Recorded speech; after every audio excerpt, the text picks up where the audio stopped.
Words of hope. Good news, no boundaries. Together, Proclaiming the good news of Jesus Christ in the languages of the world's peoples. Omulungi ampuliriza oli ku Spirit Fm Uganda katonyeza mukaaga fama kwaniza program ekuletebwa Words of Hope Uganda Radio Ministry Uganda Christian University n'obulabizi Mukono. Amanya gange nze Mayambala M Ronald. Munange gyebaleko gy'otusaako engalo era kansubire nti obulamu bwo si bubi. Bw'oba munange wasuze n'abalwadde bolina ebikunyiga ebikumazeeko emirembe. Tukwasa Mukama kubanga ye mujjanjabi asinga abajjanjabi bonna. Era bw'omwesiga n'obimukwasa munange ajja kuwa emirembe, ajja kuwa okwagala, era ajja kuwa n'essuubi.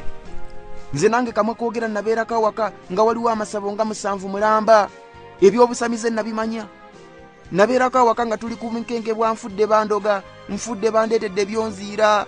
Maama waliwo yatuletedde eddagala mu bikata bya lumonde. Maama baatusindikidde omusota. Maama baatuteza amakajja n'ettalo n'obusuggo. Ku mulundi ogwayita Reverend Latima Mwanguzi Sendi chaplain okuva mu Uganda University yali atuyigiriza ku buwambe bw'endowooza. Nga twatandika ku kitundu ekisooka mu bubaka bwe obwatandikira ddala bwe yatuuma omutwe ogamba abantu ab'endowooza empya. Yatugamba nti obuwambe bw'endowooza y'Omukristaayo okuba n'ebirowoozo ebikontagana n'Obukristaayo oba ebitakwatagana na njigiriza eri mu Bayibuli. Kale Reverend Latima Mwanguzi Sendi ne ku mulundi guno akomyewo okwongera okutuyigiriza ku buwambe obw'endowooza. Okimanyi nti munange ebiseera ebisinga tuba n'ebirowoozo naye nga si bituufu. Ebirowoozo ebyo bituleetera okweraliikirira n'okutya. Naye nga ate kisinga obukulu, emirundi kisinga obungi tebikwatagana na njigiriza ya Bayibuli.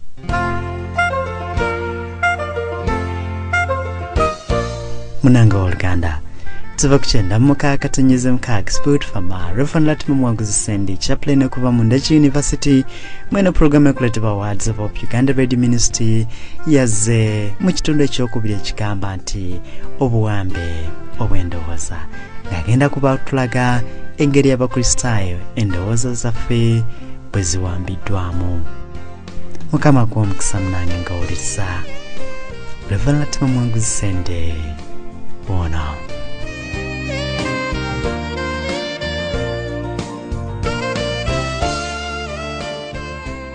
Omwagalwa mpuliriza era nate sanyusa okubeera naawe.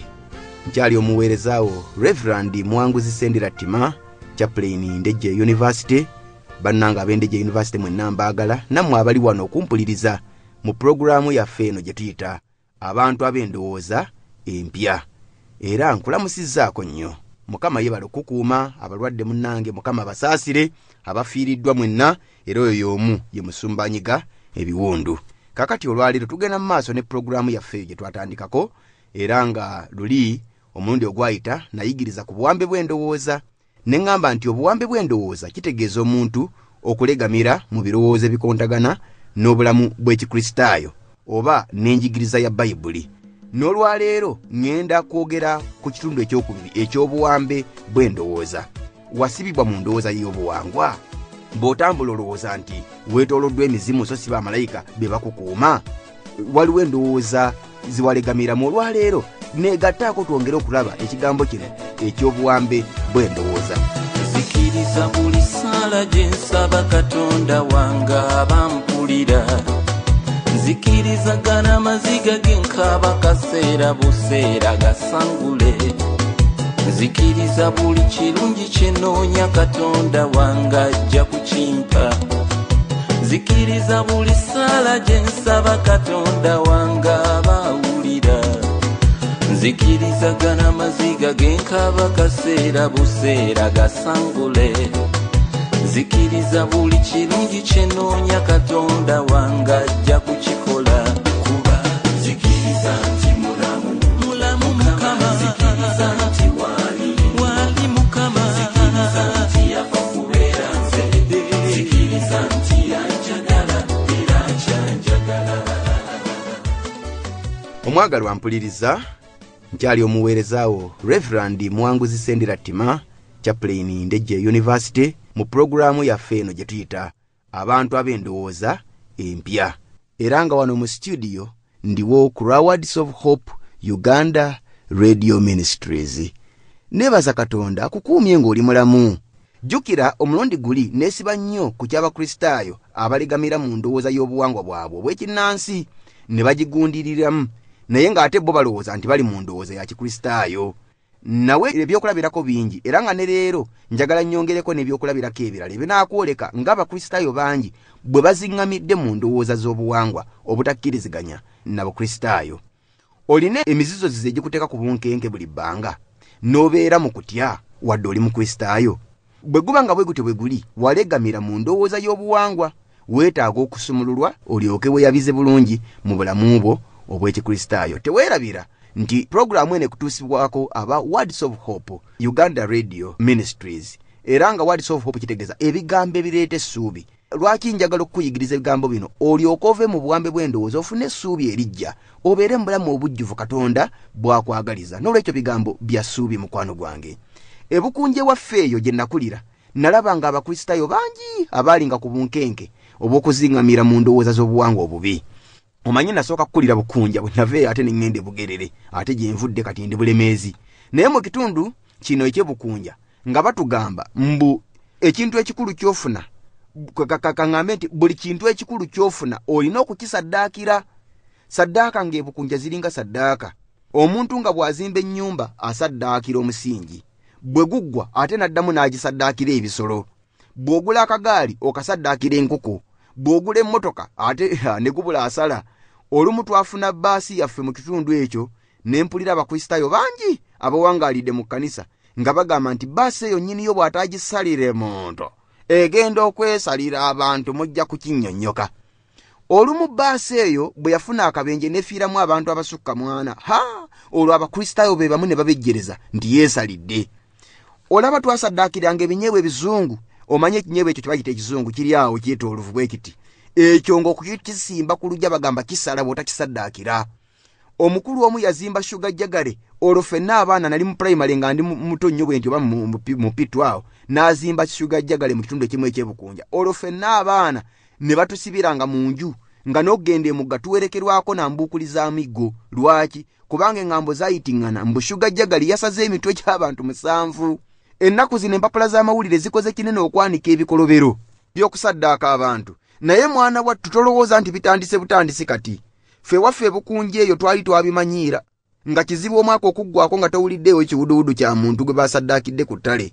Nga waliwo n'emyezi gye bayita egy'omutawaana, mbw amayembe mwe gasalira ennyo. Bwe gituuka ku masomero baatulaalikanga okutambulira mu bibinja nga kuliko n'omuntu omukulu atuwerekera. Kitange musajja mubuulizi wa njiri, era mutumidde nnyo gy'ali ampuliriza kaakano. Era yali akimanyi bulungi nti ewaffe eyo Abakristaayo bangi tebaagala abagambira ku masabo gaabwe. Sebe Ebukunja nga toyogera ku ssabo, simanyi nnaku zino bwe guli bannanga abakola eyo. Abakristaayo bangi abagundiivu mu kkanisa nga balina agasabo, amasabo n'obusabo. Twatambuliranga mu bunkenke nga bw'oba otambulira ku nsozi ezimu bakugamba nti ku lusozi gundi tekwogererwa nti mbuze, mbu nga bw'okikola obulira ddala. Endowooza ng'eyo ng'efuula buli kitundu mu nsi eno okukuddugalira. Baatugambanga mbu bw'oba osala omugga Ssezzibwa n'omala ogamba nti Ssezzibwa mube yakusinga amazzi, mbu amazzi ng'olwobula wonoogadda, mbu ng'olwoka amazzi obulwa bukuze, amazzi mbu nga gakuzingiza yonna gy'olaga ne gakumira. Endowooza eno yandeetera okutya ennyo amazzi, era ne bwe nagalootanga nga ngugumuka nga njugumira. Obunkenke okutya. Baatugambanga mbu ennyanja tesongwamu lunwe, lubaale waayo ayinza okukola obulabe. Baatugambanga nti bw'ofuuwa erw'ekiro oyita emizimu. Twali Bakristaayo naye nga twerozaaloza. Empafu zaffe bwe ziba zikunkumuka nga batugamba mbu muleete omujju azisibemu oluyina, asibe oluyina mu muwafu, nga tumanyi n'okukwata ebinu n'emisekuzo n'amalagala mbutologe oba tugeme enkuba, embuyaga n'omuzira. Ebibe nga tubitya mbu bitukungula, binamunyenye nga nabyo tubitya, emizimu gy'ab'eŋŋanda baffe nga tugitya. Enseenene ze twekwatidde mbu kisiraane mu luggya, balugutu lya muluma mbu bw'omukozi avunda. Nkugambye obunkenke nga bwe tulimu eppanga lyonna. twabanga n'emikolo egy'okwalula abalongo nga bwe giba gikolebwa abakristaayo n'abatali bakristaayo obasanga bafuukaafuukanye ne balyoka batandika okumeggulawo agagamba agawemula abalongo baleme okutukola akabi. Waliwo ne kyenjagadde owulireko laba omukristaayo bw'ayinza ddala okusibibwa mu ndowooza y'obuwangwa ne yeerabira n'obukristaayo bwe. Mu nsangi zino mu kitundu ekimu kye sijja kwogera, omukyalo omu wa Mothers Union mu kkanisa yatuuka ng'afiirwa omwami kyannaku nnyo. Olwali olwo nga bannakibiina banne bagenda kumukubagiza, mulimu n'abakyala abaabaweereza. Bano abagenda okukubagiza kye bava bazza Nnamwandu ebbali ne batandika okumugamba nti munnange nga bwe tuli bakristaayo ebyo nno n'ebimu tuyinza okubisaagiramu ne bitutuusaako obulabe. Emikolo egy'okwetangira omuzimu gw'abalo wamaze okugikola. Ko Nnamwandu nti gye giriwo egyo. Ko bano nti tufudde si gye tugambye. Emikolo n'okugimanya togimanyi. Kaakano nno genda onoonye akawale k'abalaako omunda okateeke wakati mu kitooke okole kino okole kiri okole na kiri omuzimu gw'abalo guleme kuddayo kujja gy'oli kwegaddanga naawe nakkutawaanya. Ku bakyala kuno kwaliko omukyala omulokolo w'endowooza empya eya Kristo. Yabakaliramu n'abagamba nti neewuunyiza nnyo mwe abakyala bakristaayo abandi badde bakozesa ekigambo kya Katonda okugumya munnammwe. Ate mwe mwogera ebyokukyamya. Bonna baaswala ate abamu ne bakeneka n'abalala okuseka amagye mu lukufu. Bameka naawe boolabyeyo nga bakristaayo naye nga batambulira mu birowoozo by'obuwangwa bw'ekikaafiiri? Bakristaayo bameka boolabye ng'olw'endowooza ng'eyo bakyatambula nga beeraguzalaguza? Ebikolwa ng'ebyo biraga nti obukristaayo bw'abantu abo bwa bubonero bwa kungulu. Obukristaayo bwabwe babutwala kuba bwa kinyumu oba bwa mikolo bukolo. Be bantu abatta aga naaga nga bwe gwali ku mulembe gw'Eriya. Eriya amala agambe bannabbi ba Bayaali nti munaatuusaawa okutta aga naaga nga mulowooza wabiri. Omuntu bw'aba nga teyeeyise mu kristaayo ne tumumanya nti ye wa ndowooza ya buwangwa, teguba mutawaana munene nnyo nga bwe guli ku oyo agamba nti mu kristaayo naye ate ng'endowooza ya Bayibuli emuwonyera ziizi. Lwaki tosalawo leero ne tukumanyira gy'oyagala tukumanyire? Obwedda neewala okugamba nti omuntu ow'endowooza ebbiri newankubadde ng'ayitibwa mu kristaayo si mu kristaayo, talina kifa mu ggulu. Golowooza omuntu ono gwe ngenda okubuulirako wano oyinza okumuyita omukristaayo mu bwesimbu? Omuntu ono yawandiika mu lumu ku mpapula z'amawulire wano mu ggwanga lyaffe. Kyenjagala osooka okumanya nti ye agamba nti mulokole. Wulira ebigambo bye, wulira bino byogera kaakano. Okuteeka obwesige bwo bwonna mu Kristo kubanga kweyimba mu muguwa kwetuga. Okwekomera obulungi obulumbaganyi bw'omulabe weetaaga enkomera ezisukka mu lumu. Yesu lwe lumu ku nkomera naye